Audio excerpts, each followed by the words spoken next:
कहानी की शुरुआत होती है कनाडा में, जहाँ जनसंख्या बढ़ने की वजह से एक से ज़्यादा बच्चे पैदा करने के लिए बैन लगा दिया गया था।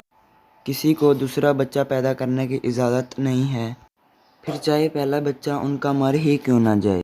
इस कानून को जो भी तोड़ता उसे दुनिया की सबसे बड़ी जेल में भेज दिया जाता। कनाडा और यूएस के बॉर्डर पर बहुत टाइट सिक्योरिटी थी। हर दिन वहाँ फुल चेकिंग होती। वहीं एक कार में जॉन रेनिक, जो कि फौजी हुआ करता था, अपनी पत्नी कैरेन के साथ था। ने एक मैग्नेटिक वेस्ट पहनी हुई थी। असल में वो प्रेग्नेंट है और अपने नए बच्चे को दूर जाकर जन्म देना चाहती थी। इस वेस्ट की मदद से उसकी असलियत बाहर नहीं आएगी। जो फौजी उनकी तलाशी ले रहे थे, एक लड़की को प्रेग्नेंट होने की वजह से उसको अरेस्ट कर लिया जाता, जिससे कैरेन और भी डर गई। उसकी वेस्ट ने उसे बचा ली।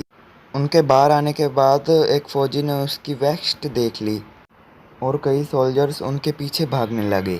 जॉन ने अपनी पत्नी और अपने बच्चे को बचाने के लिए उसको भाग जाने के लिए कहा, जबकि वो सोल्जर इसे अरेस्ट कर लेते हैं। जॉन को बंदी बनाकर एक जेल में ले जाया जा रहा था, जिसका नाम है फोर्ट्रेस। ये देश की सबसे हाई टेक्नोलॉजी वाली जेल है, जिसको रेगिस्तान में बनाया गया था। वहाँ से किसी का बच निकलना नामुमकिन था। जब कैदी अंदर पहुँचे तो गार्ड्स ने उनकी पूरी अच्छे से चेकिंग की। इसके बाद उनके पेट में एक हार्ट ट्रैकर लगा दिया गया। अगर कोई भी कैदी जेल के नियम को तोड़ेगा तो ये सिस्टम एक्टिवेट होकर उसका पेट फाड़ देगा। डायरेक्टर पो ने कहा, अगर कोई कैदी येलो लाइन से पार जाएगा तो उसके पेट में दर्द होगा। अगर कोई रेड से पार जाएगा तो उसका पेट फट जाएगा और उसकी मौत हो जाएगी। एक कैदी घबराकर गलती से येलो लाइन के पार चला गया और वह पेट दर्द की वजह से नीचे गिर पड़ा। उसे कुछ समझ नहीं आ रहा था तो उसने गलती से रेड लाइन भी क्रॉस कर दी और धीरे धीरे इसका पेट फूलने लगा और उसकी मौत हो गई। इसके बाद सभी कैदी अंडरग्राउंड जेल में पहुंचे, जो 30 फ्लोर नीचे था। जॉन को नीनो नाम के एक कैदी से Z10 नाम का रोबोट एक सेल में लाया। सभी सांस के बाद एक लेजर बीन लगाई गई। जॉन वहाँ डी-डेज और अब्राम से मिला। को सोने से पहले अब्राम ने जॉन को कहा, गलती से भी सपना मत देख लेना। सबके सोने के बाद जेड वहाँ चेकिंग पर आया। वो जॉन का दिमाग स्कैन करके उसके सपने तक पहुँचाया। जॉन सपने में अपनी पत्नी कैरेन को देख रहा था। अपने मॉनिटरिंग रूम से भी पो ने उसका सपना देखा और उसकी नज़र कैरेन पर टिक गई और पो ने उसका सिक्योरिटी डिवाइस ऑन कर दिया और वो दर्द के मारे चिल्लाने लगा। अगले दिन मजदूरी करते वक्त मैडॉक्स नाम के आदमी को आदमी से ही प्यार हुआ और जॉन उसे तुरंत बचाने गया और जेड ने तीनों के पेट में एक्टिवेट ऑन कर दिया और लड़ाई रोक दी। छोटे से लेज़र सेल में रखकर पूछा गया कि आखिर शुरुआत किसने की। लीनो मैडॉक्स से बहुत डरता था। जॉन ने लड़ाई का इल्ज़ाम अपने सर पे ले लिया। इसके बाद जॉन को पो के ऑफिस में ले जाया गया, जहाँ वो कैरेन को नहाते हुए देख रहा था। पता चलता है कि कैरेन को भी पकड़कर जेल में डाल दिया गया था। पो ने जॉन और कैरेन को बेरहमी से टॉर्चर करने लगा।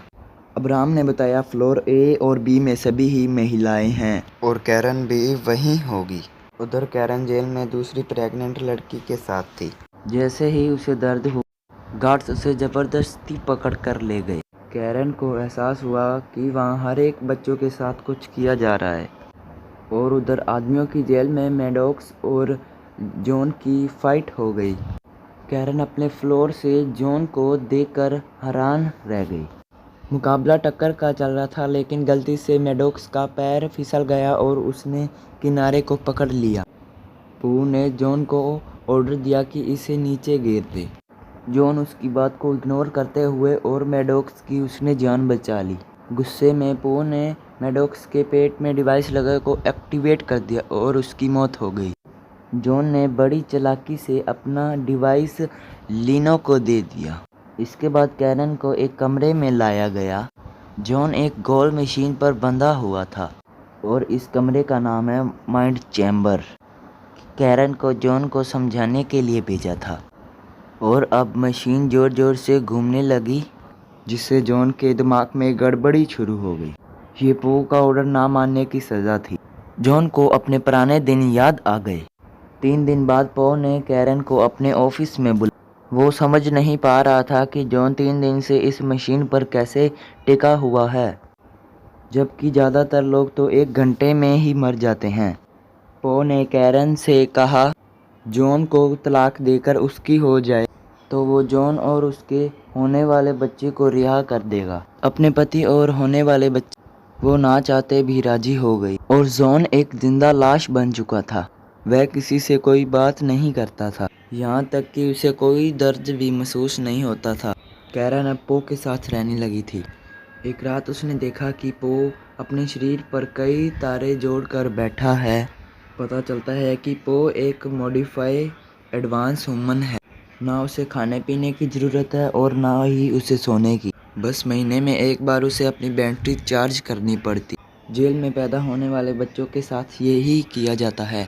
ऑपरेशन करके उन्हें एडवांस ह्यूमन बना दिया जाता है ताकि एक दिन पूरी धरती आम इंसान और भूख प्यास से इंजाम हो जाए। ये सुनते ही कैरन के होश उड़ गए। अब 4 महीने हो गए थे लेकिन जॉन की हालत में कोई बदलाव नहीं था। अब्राहम ने बताया कि कैरन का पेट बढ़ने लगा है, जल्द ही इनका बच्चा इस दुनिया में आ जाएगा। रॉन ने कोई हरकत नहीं की लेकिन उसकी आंख से आंसू टपक। उस रात कैरन ने पो को बहुत शराब पिलाई। फिर वो कंट्रोल पैनल की मदद से उसके सपने में पहुंची, जहां वह एक गड्ढे में फंसा हुआ था। कैरन ने जॉन को बाहर निकाला और उसे असलियत में होश आ गया। उसके साथी बहुत खुश हुए। जॉन ने कैरन के साथ भागने के लिए अब्राहम की मदद मांगी। अब्राहम जॉन के लिए जोखिम उठाने को तैयार हो गया। जॉन के ठीक होने की खबर से कैरन बहुत खुश हुई। बाद में नीनो को जॉन ने सिक्योरिटी डिवाइस दी जो मैडॉक्स के शरीर में से लिया था। असल में उनका दोस्त डी-डे जेल में आने से पहले कंप्यूटर में माहिर था।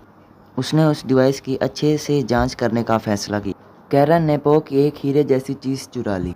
वो हीरे जैसी चीज़ उसने अपने मुंह में छिपा ली। अगले दिन वो हीरे जैसी चीज़ वो अब्राहम को देकर जॉन तक पहुंचाने को कहा। असल में ये हीरे जैसे दिखने वाली चीज़ पूरी जेल का एक नक्शा था। उन्होंने हिसाब लगाया कि कंस्ट्रक्शन साइट से होते हुए जेल से बाहर जा सकते हैं। अगले दिन अब्राहम ने उस नक्शे को पो के कमरे में रख दिया। उधर डी-डे ने पता लगा लिया कि ये सिक्योरिटी डिवाइस कैसे काम करता है। इस डिवाइस में एक चुंबक लगी हुई थी। उन्होंने इस डिवाइस को अपने शरीर में से बाहर निकालने का फैसला किया। उनका यह प्लान कामयाब रहा और सबके सिक्योरिटी डिवाइस बाहर आ गए। अगले दिन जेड रोबोट ने पो को बताया कि जेल में गड़बड़ी चल रही है। कैरन को लेंस चुराते हुए और अब्राहम को लेंस रखते हुए देखा। उसके साथ इतना बड़ा धोखा होने के बाद वह गुस्से से भर गया। इससे पहले वो कुछ कर पाता, उसकी लापरवाही की वजह से उसको उसकी पोस्ट से हटा दिया गया है। उधर जॉन की टीम भागने की तैयारी में लग गई और उन्होंने सिक्योरिटी डिवाइस उतारकर एक पाइप पर लगा दिए और आपस में लड़ाई करने की एक्टिंग करने लगे। जब जेड रोबोट को पता चला तो उन्होंने डिवाइस एक्टिवेट कर दिए और सिक्योरिटी डिवाइस तो पाइप पर लगे थे, जिससे वो पाइप फट जाती है और वहाँ भागने का रास्ता बन गया। इससे पहले वो भाग पाते उन्होंने एक गन से गर्म हवा छोड़ दी और सभी कैदियों पर गोलियां चलाना शुरू कर दिया। वो लोग अब पाइप में फंस चुके थे। स्टिक नाम का आदमी घबराकर वापस जेल में जाने लगा, लेकिन उन रोबोट्स ने उन्हें गोलियों से छली कर दिया। दूसरी तरफ अब्राहम जेल में से कैरन को ले जाने लगा, लेकिन उसी बीच पो वहाँ आ गया और अब्राहम को मार डाला। गार्ड्स कैरन को खींच कर ले गए ताकि उसके बच्चे को एडवांस ह्यूमन बनाया जा सके। उधर जॉन की टीम एक रोबोट को मार गिराने में कामयाब हुई। तब उन्हें पता चला कि ये भी एडवांस ह्यूमन्स ही हैं।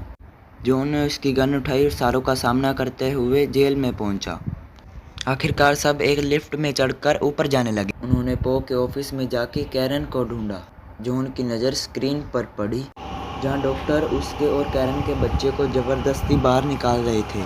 जॉन ने पो को धमकाते हुए कहा कि ऑपरेशन बंद कराए और वो कहने लगा कि मैं तो डायरेक्टर की पोस्ट से हट चुका हूँ। तभी वहाँ एक रोबोट आता है और सभी हट जाते हैं और सीधा गोली पो को लगी।